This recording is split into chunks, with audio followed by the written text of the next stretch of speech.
सबसे छोटी बच्ची ने तो बहुत ही बढ़िया पाठ किया। और आप ऐसा करें, जब बच्चों का पाठ हो, करने की इच्छा हो, तब वहां पर हैंड रेज कर दें।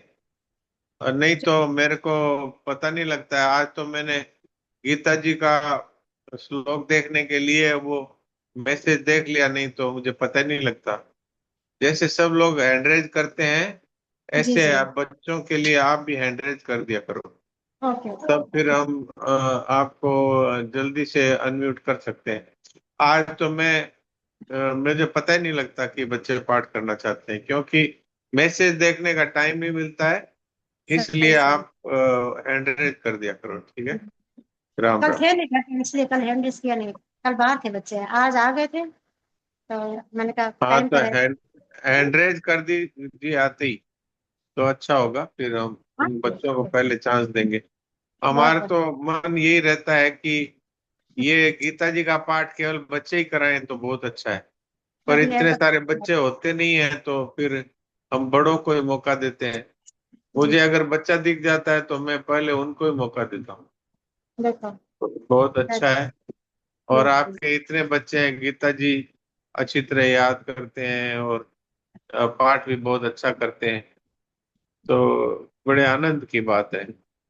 आज ये कलयुग का इतना प्रभाव हो गया है कि बच्चे गीता जी की तरफ आते ही नहीं। हमारे राम नारायण जी का पोता है, उसने जी पूरी जी। गीता याद कर रखी है। जी जी। और बहुत ही अच्छा उसका उच्चारण है। तो इसका बड़ा आप भी भाई है अपने। ना, इसका बड़ा भाई है ना, उसने भी हाँ। 15 कंटेस्ट कर लिए हैं। 3 अध्याय बाकी है उसका भी। वाह वाह वाह, कितना हम्म। अच्छा है। कहाँ हम्म। है वो बड़ा भाई? बड़ा भाई कभी बाहर बैठा है, उसे एक दिन गीता जी का पाठ एक श्लोक किया था। 2 दिन पहले आपने गीता जी का श्लोक करवाया था ना, तब उसने हाँ बोला तो था। हाँ तो ठीक है। हाँ। एक बार फिर उनका दर्शन कराना अगली बार। जी जी। अभी है। अभी आप ठीक गीता है। जी का पाठ करेंगे तब बुलाऊंगी उसको, ठीक है। ठीक है। राम नारायण राम राम राम। नारायण बहुत नारायण। अच्छा। तो अभी हम लोग गीता जी का शुद्ध पाठ करते हैं। आज नवे अध्याय का 24वां श्लोक है। अध्याय 9 श्लोक 24, 24। अहम ही सर्वयज्ञानां भोक्ता च प्रभुरेव च न तु मामभिजानन्ति तत्त्वेन तश्चवन्ति ते। अहम हि सर्वयज्ञानां भोक्ता च प्रभुरेव च न तु मामभिजानन्ति तत्त्वेन तश्चवन्ति ते। क्योंकि संपूर्ण यज्ञों का भोक्ता और स्वामी भी मैं ही हूँ, परंतु वे मुझे तत्व से नहीं जानते, इसी से उनका पतन होता है। तो आप में से जो जो पाठ करना चाहते हैं, मैं उनको मौका दे रहा हूँ। हाँ, पिस्ता देवी।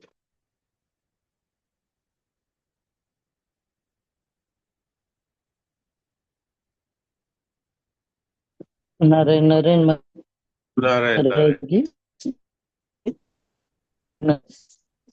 24। अहम ही सर्वयज्ञानां भुक्ता च पूर्वे नेतु मामभिजानन्ति वेतस्य सेवन्ति ते। संतोष गौड़।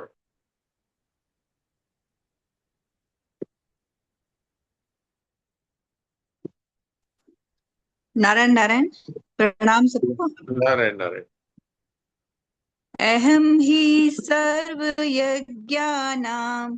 भोक्ता च प्रभुरेव च न तु मामभिजानन्ति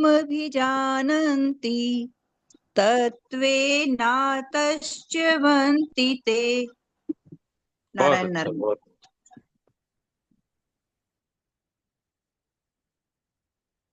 रामानुज जी। नारायण नारायण। नारायण नारायण। अहम हि सर्वयज्ञानां भोक्ता च प्रभुरेव च न तु मामभिजानन्ति तत्त्वेनातश्च्यवन्ति तत्त्वेनातश्च वन्ति ते। बहुत अच्छा, प्रणाम। बहुत सुंदर। वाणी। नारायण नारायण महाराज जी। नारायण नारायण। अहम ही सर्वयज्ञानां भोक्ता च प्रभुरेव च न तु मामभिजानन्ति तत्त्वेन तस्यवन्ति ते। बहुत अच्छा। हाँ वाणी। महाराज जी। नारायण। अहम ही सर्वयज्ञानां भोक्ता च प्रभुरेव च न तु मामभिजानन्ति तत्त्वेन तस्यवन्ति ते। बहुत अच्छा, बहुत बढ़िया। ज्योति। राम प्रणाम जी था। राम राम राघव बोलो। अहम ही सर्वयज्ञानां भोक्ता च प्रभुरैव रेव च न तु मां बीजानान्ति तत्त्वेन तस्यवन्ति ते। बहुत अच्छा। ज्योति तुम करोगी पाठ? हाँ जी सा। करो। अहम ही सर्वयज्ञानां भोक्ता च प्रभुरेव च न तु मामभिजानन्ति तत्त्वेन तस्यवन्ति ते। बहुत अच्छा, बहुत अच्छा। लक्ष्मी। राम प्रणाम जी सा। प्रणाम। राम राम। राम राम। अहम ही सर्वयज्ञानां भोक्ता च प्रभुरेव च न तु मामभिजानन्ति तत्त्वेन तस्यवन्ति ते। बहुत बढ़िया। प्रमोद जी।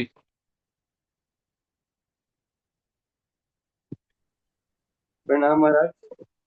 प्रणाम।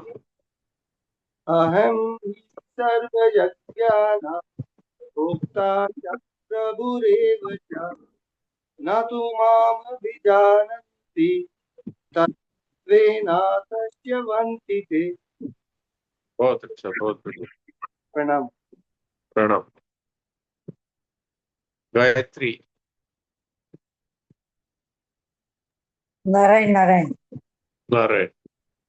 अहम हि सर्वयज्ञानां भोक्ता च प्रभुरेव च न तु मामभिजानन्ति तत्त्वेन तस्यवन्ति ते। बहुत बढ़िया। नारायण नारायण। नारायण नारायण। नारायण। कुलभूषण जी बोलिए। प्रणाम महाराज। प्रणाम। अहम हि सर्वयज्ञानां भोक्ता च प्रभुरेव च न तु मामभिजानन्ति तत्त्वेन तस्यवन्ति ते। बहुत बढ़िया। प्रणाम। प्रणाम। मालती देवी।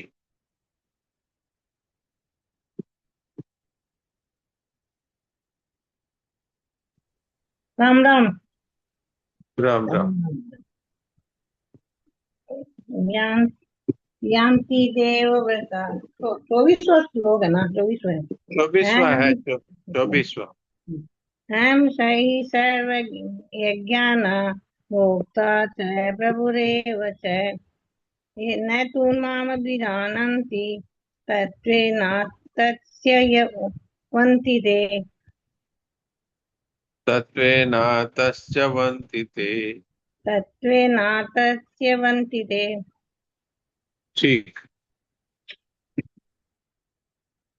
पुष्पा। प्रणाम महाराज जी। नारायण नारायण।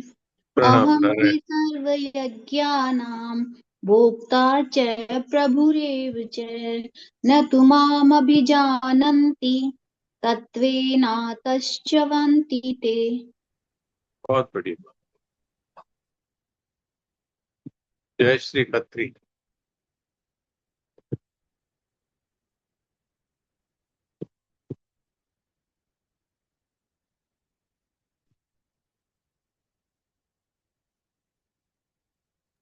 राजकुमारी मंगल। अच्छा, जय श्री बोलिए। प्रणाम महाराज जी।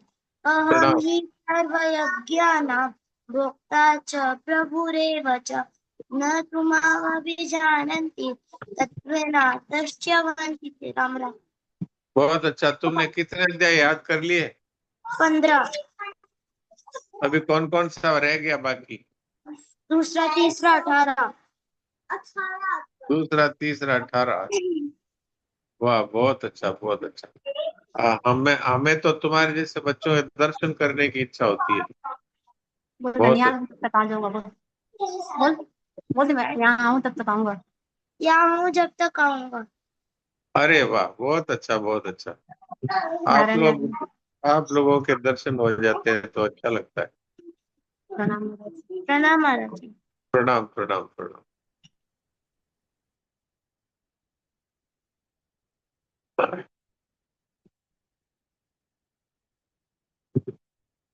राजकुमारी मंगल। राजकुमार जी मंगल। राजकुमारी मंगल। प्रणाम बोलिए। जी सर। राम राम। अहम हि सर्वयज्ञानां भोक्ता च प्रभुरेव च न तु मामभिजानन्ति तत्त्वेन तस्य वन्ति ते। बहुत अच्छा, बहुत सुंदर।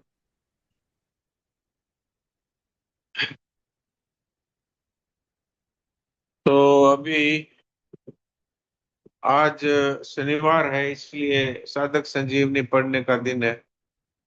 तो देवकी नंदन जी पढ़ेंगे। कौन सा पृष्ठ है, कौन सा श्लोक है, बताइए देवकी जी।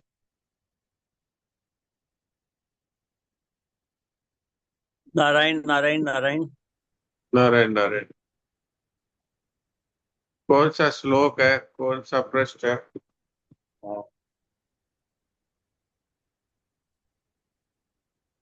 ये 152 पृष्ठ पर है। अच्छा,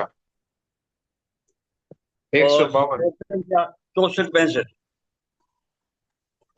श्लोक 64 65। 152।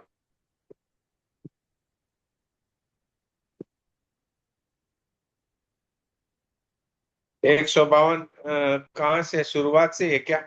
हाँ, हाँ, तो सुनाइए। चौथे प्रश्न का उत्तर है स्थित प्रज्ञा कैसे चलता है।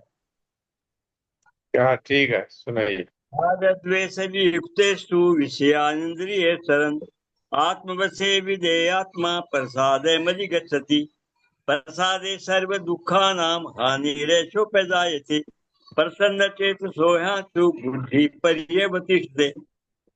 परंतु वशीभूत अंतःकरण वाला कर्मयोगी साधक राग द्वेष से रहित अपने वश में की हुई इंद्रियों के द्वारा विषयों का सेवन करता हुआ अंतःकरण की निर्मलता को प्राप्त हो जाता है। अंतःकरण की निर्मलता प्राप्त होने पर साधक के संपूर्ण दुखों का नाश हो जाता है और ऐसे शुद्ध चित्त वाले साधक की बुद्धि निसंदेह बहुत जल्दी परमात्मा में स्थिर हो जाती है। तो ये यहाँ पर, हाँ जी। एक पढ़ा था तो पूर्व श्लोक में यहाँ पे पढ़ा था। अच्छा, ये पढ़ा था। हाँ, एक बार फिर पढ़ दीजिए। पूर्व श्लोक में भगवान ने कहा कि आसक्ति रहते हुए विषयों का चिंतन करने मात्र से पतन हो जाता है और यहाँ कहते हैं कि आसक्ति न रहने पर विषयों का सेवन करने से उत्थान हो जाता है। वहां तो बुद्धि का नाश बताया और यहाँ बुद्धि का परमात्मा में स्थित होना बताया। इस प्रकार पहले कहे गए विषय से यहाँ के विषय का अंतर बताने के लिए यहाँ तू पद का आया है। हमने 62 63वें श्लोक में ये बात पढ़ी थी कि विषयों का चिंतन करने से उनमें आसक्ति हो जाती है और फिर उस आसक्ति से कामनाएं उत्पन्न होती है कामनाओं में बाधा पड़ने से क्रोध उत्पन्न होता है, और क्रोध आने पर मनुष्य की बुद्धि है उसमें सम्मोह हो जाता है, मूढ़ता आ जाती है। उसको पता नहीं लगता कि मैं अपने पिताजी से बात कर रहा हूँ, अपने गुरुजी से बात कर रहा हूँ। वो जो मन में आए सो ही बक देता है। तो वास्तव में उसकी बुद्धि का नाश हो जाता है, और बुद्धि का नाश होने से मनुष्य का पतन हो जाता है। ये बात हमने पढ़ी। तो यहाँ पर ये बात 62-63 श्लोक में ये बात कही कि विषयों का चिंतन करने मात्र से मनुष्य का पतन हो जाता है। और यहाँ ये 64-65 जो आज पढ़ा इस श्लोक में कह रहे हैं कि यदि आसक्ति नहीं रहती है तो विषयों का सेवन करने से भी मनुष्य अंतःकरण की निर्मलता को प्राप्त होकर के और परमात्मा में उसकी बुद्धि स्थिर हो जाती है। तो ये क्या बात है, इसको आगे के पैराग्राफ में आगे से आगे विधेयात्मा इसको बताएंगे। विधेयात्मा हाँ, साधक का अंतःकरण अपने वश में रहना चाहिए।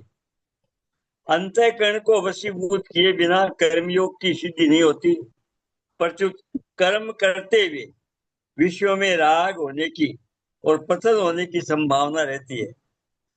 वास्तव में देखा जाए तो अंतःकरण को अपने वश में रखना हर एक साधक के लिए आवश्यक है।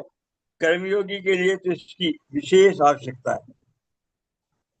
तो यहाँ पर विधेय आत्मा का अर्थ है जिसका मन बुद्धि वश में है। अंतःकरण कहते हैं मन बुद्धि और इंद्रियां और अहम। तो ये जिनके वश में है वो ही विधेयात्मक कहलाता है। जब तक अंतःकरण वश में नहीं होगा तब तक क्या होगा, कोई भी कार्य करते समय पदार्थों में व्यक्तियों में आसक्ति राग आकर्षण होने से मनुष्य कर्तव्य पालन करने की जगह भोग करने लगता है। इसलिए साधक का मन बुद्धि इंद्रियां आदि वश में होनी चाहिए, तभी वो कर्मयोग का आचरण अर्थात सेवा कर सकेगा। नहीं तो अगर अंतःकरण वश में नहीं है तो सेवा की जगह भोग करने लगेगा। जब विषयों में आकर्षण होता है तो राग होता है तो साधक का पतन होने की संभावना पूरी पूरी रहती है। इसलिए मनुष्य को सबसे पहले मन बुद्धि इंद्रियों को वश में करना जरूरी है। वास्तव में देखा जाए तो अंतःकरण को वश में रखना हर एक साधक के लिए आवश्यक है, चाहे वो कर्मयोग का साधक हो, चाहे ज्ञान योग का साधक हो, चाहे भक्ति योग का साधक हो। पर कर्मयोगी का तो विशेष इसकी आवश्यकता है, क्योंकि वो कर्मयोग का अर्थ ही है काम आ जाओ कुछ मत चाहो। अब वो अगर मनुष्य में आसक्त हो जाएगा, कर्मों में आसक्त हो जाएगा, पदार्थों में आसक्त हो जाएगा तो क्या होगा, तो मनुष्य का पतन होगा, भोगों में लग जाएगा। तो कहाँ तो सेवा से उसका उद्धार होने वाला था और कहाँ भोगों से उसका पतन होने लगता है। इसलिए कहा है कि कर्मयोगी के लिए यह विशेष आवश्यक है कि वो अपने अंतःकरण को वश में रखे। हाँ जी, आगे। आत्मवशे है राग द्वेष वियुक्त इंद्रिय, जैसे विधेयात्मा पद अंतःकरण को वश में करने के अर्थ में आया है, ऐसे आत्मवशे पद इंद्रियों को वश में करने के लिए आया है। तात्पर्य है कि व्यवहार करते समय इंद्रियां अपने वशीभूत होनी चाहिए। इंद्रियां वशीभूत होने के लिए इंद्रियों का राग द्वेष रहित होना जरूरी है। अतः इंद्रियों में किसी विषय का ग्रहण रागपूर्वक न हो और किसी विषय का त्याग द्वेष पूर्वक न हो। इसीलिए तीसरे अध्याय के 34वें श्लोक में भगवान ने साधक के लिए सावधानी बताई है कि प्रत्येक इंद्रिय के विषय में राग द्वेष रहते हैं। साधक उसके वशीभूत न हो, क्योंकि वे दोनों ही साधक के शत्रु हैं।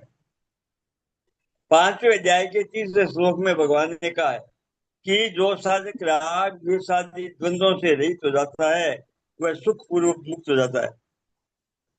तो जैसे अभी अंतःकरण के समय में इंद्रियों को वश में करने की बात कही थी, यहाँ पर अलग से भगवान ने इंद्रियों को राग द्वेष से रहित करके वश में करने की बात कही है। तो इंद्रियों को वश में करने का अर्थ है कि अगर भोजन करते हैं तो भोजन का स्वाद लेने की दृष्टि से न किया जाए, अच्छे स्वाद को देख के ज्यादा न खाया जाए और बुरे स्वाद को देख करके उसकी निंदा न की जाए। अर्थात राग द्वेष से रहित होकर शरीर के हित की दृष्टि से इंद्रियों द्वारा विषयों का ग्रहण किया जाए। तो ये स्वाद के विषय में जैसे कहा, ऐसे ही शब्द स्पर्श रूप रस गंध सब के बारे में यही बात है। किसी भी विषय का राग पूर्वक ग्रहण न हो और किसी विषय का द्वेष पूर्वक त्याग न हो, क्योंकि ये राग द्वेष है, ये हमारे शत्रु हैं दोनों ही। भगवान ने कहा है जो राग द्वेष आदि द्वंद्वों से रहित हो जाता है वह मुक्ति का अधिकारी होता है। हाँ जी, आगे। विषयांचरण, जिसका अंतःकरण अपने वश में है, जिसकी इंद्रियां राग द्वेष से रहित तथा अपने वश में की हुई है, ऐसे साधक इंद्रियों से विषयों का सेवन अर्थात सब प्रकार का व्यवहार तो करता है पर विषयों का भोग नहीं करता। भोग बुद्धि से किया हुआ विषय सेवन ही पतन का कारण है। इस भोग बुद्धि का निषेध करने के लिए यहाँ विधेयात्मा आत्मवश्य आदि पद आए। जो अभी बात कही गई है वही बात इसमें दोबारा कही जा रही है कि जिसके मन बुद्धि वश में है, जिसकी इंद्रियां वश में है, इंद्रियों द्वारा राग पूर्वक विषयों का ग्रहण नहीं होता, द्वेष पूर्वक विषयों का त्याग नहीं होता, ऐसा जो साधक है वो शरीर के हित की दृष्टि से विषयों का सेवन करते हुए भी परमात्मा में उसकी बुद्धि स्थिर हो जाती है, क्योंकि उसमें विषयों में भोग बुद्धि नहीं है। भोग बुद्धि से किया हुआ विषयों का सेवन ही पतन का कारण है। जैसे स्वाद की दृष्टि से किया हुआ भोजन वो मनुष्य को भोगी बनाता है, लेकिन शरीर के हित की दृष्टि से किया हुआ भोजन वो मनुष्य को योगी बनाता है। तो भोग बुद्धि का निषेध करने के लिए पहले विधेयात्मा पद आया है और आत्मवशेयी पद भी आया है। तो विषयों का सेवन कैसे करना चाहिए कि भोग बुद्धि से न करके और शारीरिक हित की दृष्टि से सेवन होना चाहिए। हाँ जी, आगे। प्रसादे मदि गच्छति, राग द्वेष रहित होकर विषयों का सेवन करने से साधक अंतःकरण की प्रसन्नता यानी कि स्वच्छता को प्राप्त होता है। ये प्रसन्नता मानसिक तप है। 7वें अध्याय का 16वां श्लोक, जो शारीरिक और वाचिक तप से ऊंचा है। मन प्रसाद है सौम्य। अतः साधक को न तो राग द्वेष पूर्वक विषयों का सेवन करना चाहिए और न द्वेष पूर्वक विषयों का त्याग करना चाहिए, क्योंकि राग और द्वेष इन दोनों में से ही संसार के साथ संबंध जुड़ता है। आगे का पैरा और पढ़ दीजिए। राग द्वेष से रहित इंद्रियों से विषयों का सेवन करने से जो प्रसन्नता होती है उसका अगर संग न किया जाए भोग नहीं किया जाए तो वह प्रसन्नता परमात्मा की प्राप्ति करा देती है। हाँ, तो इसमें कई बातें तो पहले कही जा चुकी है कि अगर मनुष्य राग पूर्वक किसी विषय का सेवन करता है अथवा द्वेष पूर्वक किसी विषयों का त्याग करता है तो उसको संसार में फंसावट होती है। लेकिन अगर राग द्वेष रहित होकर विषयों का सेवन करता है तो उससे अंतःकरण की प्रसन्नता प्राप्त होती है। ये प्रसन्नता मानसिक तप है। 17वें अध्याय के 16वें श्लोक में जो शारीरिक, वाचिक और मानसिक तप बताया है उसमें ये मन प्रसाद सौम्यत्व मौनमात्म निग्रह भाव संशोधित तथा मानस मुच्यते, तो ये मन की प्रसन्नता है, ये तप बताए। अतः साधक को न तो राग पूर्वक अर्थात भोग बुद्धि से विषयों का सेवन करना चाहिए और न द्वेष पूर्वक विषयों का त्याग करना चाहिए, क्योंकि राग और द्वेष इन दोनों से ही संसार से संबंध जुड़ता है। अब राग द्वेष से रहित विषयों से का सेवन करने से जो प्रसन्नता होती है, अब उस प्रसन्नता में भी मनुष्य फंस जाता है, उसको भी भोग करने लगता है।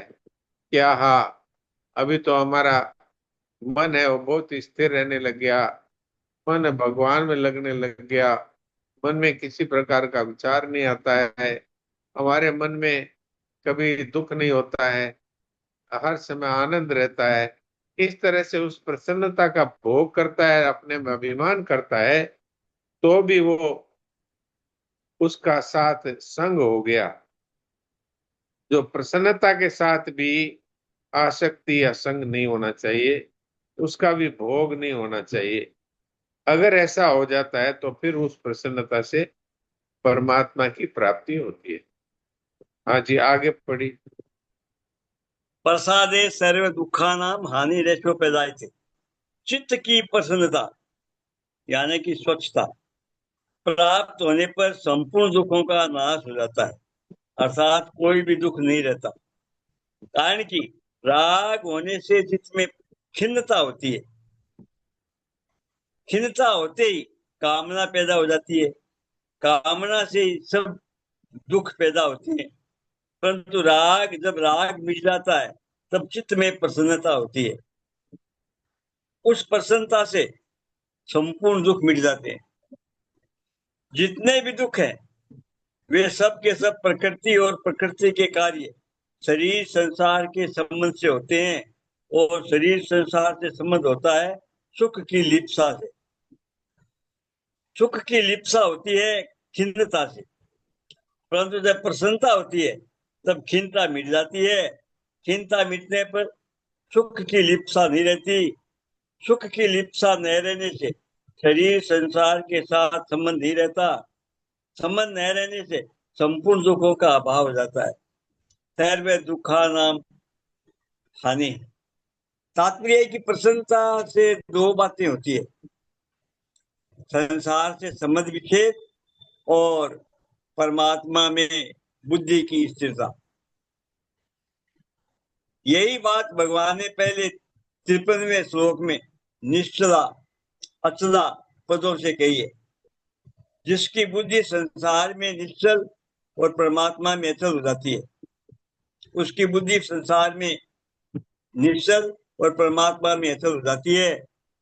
यहाँ सर्व दुखा नाम हानि का तात्पर्य ये नहीं है कि उसके सामने दुखदाई परिस्थिति आएगी ही नहीं, प्रत्युत इसका तात्पर्य है कि कर्मों के अनुसार उसके सामने दुखदाई घटना परिस्थिति आ सकती है, परंतु उसके अंतःकरण में दुख, संताप, हलचल आदि विकृति नहीं हो सकती। तो यहाँ पर प्रसादे सर्व दुखाना महाने ऋषभ जायते, ये बात कही है। यहाँ प्रसाद का अर्थ है प्रसन्नता। वैसे हमारे बोलचाल की भाषा में प्रसाद का अर्थ होता है भगवान के चढ़ाया हुआ भोग, उसी को हम प्रसाद कहते हैं। यहाँ पर प्रसाद का संस्कृत में अर्थ लिया गया है। संस्कृत में प्रसाद का अर्थ होता है प्रसादे तो प्रसन्नता। ये प्रसाद है, ये प्रसन्नता का वाचक है। तो ये कब होता है? जब मनुष्य का अंदर राग द्वेष नहीं रहता। जब राग द्वेष नहीं रहता तो चित्त हर समय प्रसन्न रहता है, किसी प्रकार का दुख नहीं रहता। क्योंकि अगर राग होगा तो चित्त में खिन्नता होती है, खिन्नता होते ही कामना पैदा हो जाती है, और कामना से सब दुख पैदा होते हैं। ये एक बड़ा विशेष, ये एक वैज्ञानिक तथ्य यहाँ पर बताया गया है कि हमारे मन में कामनाएं क्यों पैदा होती है, इच्छाएं क्यों पैदा होती है। जब हम किसी प्रकार से नीरसता नीरसता खिन्नता इससे जब घिर जाते हैं, तब हम कहते हैं कि चलो कहीं सिनेमा देखने चलेंगे। तो एक कामना पैदा हो गई, चलो कहीं घूमने चलेंगे। क्यों? आज तो बहुत बोर हो रहे हैं, आज तो बहुत ही अच्छा नहीं लग रहा है।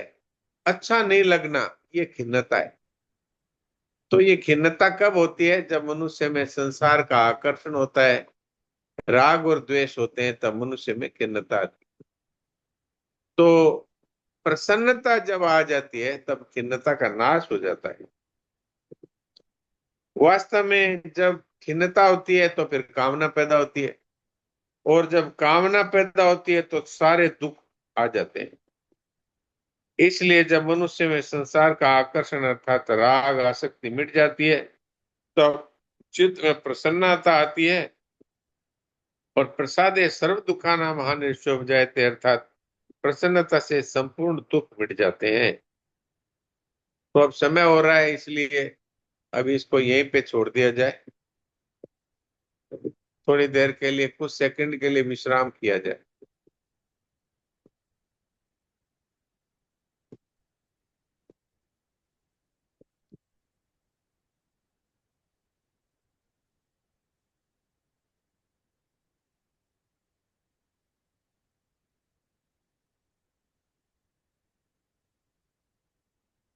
जैसे प्रमोद जी साधक संजीवनी लेके बैठे हैं, ऐसे सभी लोग साधक संजीवनी लेके बैठे तो बहुत अच्छा समझ में आता है।